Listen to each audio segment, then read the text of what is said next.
I totally disagree with him, actually. And we have, in every casino in BC, we have the highest of security, both visual and people on site. If you ever go into a casino, you'll find that we spend millions of dollars on all kinds of cameras and monitoring and stuff like that. We have people on site working 24/7. We also have a very, very sophisticated team of people that do the investigations on gaming in BC that actually integrate with police. So I just disagree with what his assessment is. The one team that he was on was never actually fully staffed, never seemed to come together. I had concerns about its success, so that's why I brought it back in. In terms of what is going on in casinos, in Ontario, they have 3 units dedicated to casino intelligence. What goes on in casinos, whether or not there's organized crime. Shouldn't British Columbia have something similar? We do our model completely different than Ontario. We actually own all the equipment in every casino in BC. So we actually have 2 systems of computers that we can tell what's going on with any machine that we have anywhere in BC at any time, right down to all its activities. We actually are the ones that actually maintain and change out machines in BC versus other jurisdictions. Our model is completely different. We have very high standards of requirements for security for our service providers in the casinos in BC because that's the way we structured the deal to begin with.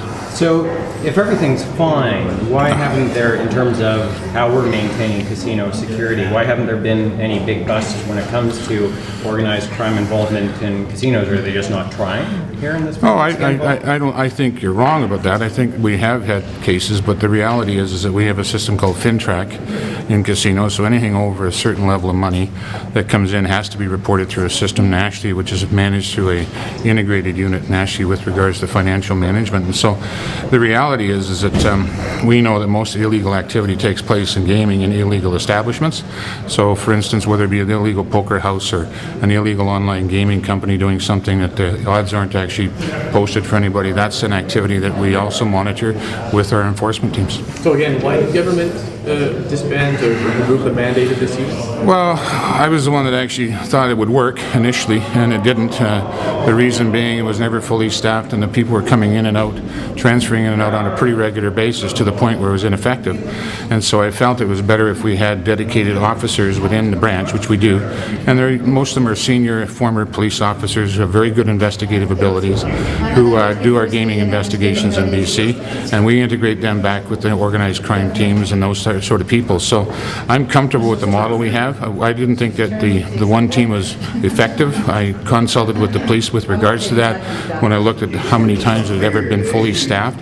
It wasn't using up his budget because it wasn't staffing up, and I felt it was better to dedicate, the responsibilities where we knew we'd have people full-time on it. Whose fault was it that it wasn't fully staffed? Oh, I think there's a combination of things. It's a challenge when you're trying to have a very small team of people.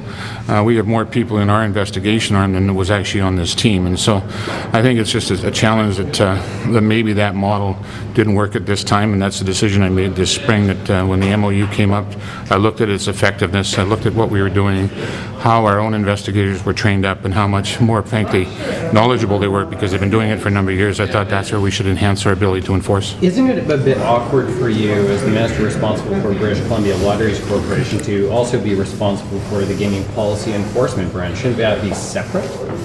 No, I don't think so. I think it's, in actual fact, the two go pretty well together because the policy and enforcement side actually determines what equipment the corporation can use, and so there has to be a relationship between the ministry and them.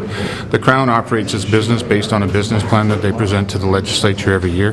They do so without interference on what they do, and it's been a model that, frankly, I've been involved in right from the very beginning because I've had gaming for over the last 8 years, about 6 of those years, and I think that we've actually had a pretty good model. No conflicts ever been determined. There's been no difficulties, and from the standpoint of what may have happened in the past in gaming in BC, and I think it's been pretty well done. And what about the charge that the government seemed more interested in radar gun level enforcement of gaming, of illegal gaming, than actual investigations that would result in that? I just think that's nonsense. That's one person's opinion. That's never been the case. It's never been the direction from the ministry or the minister.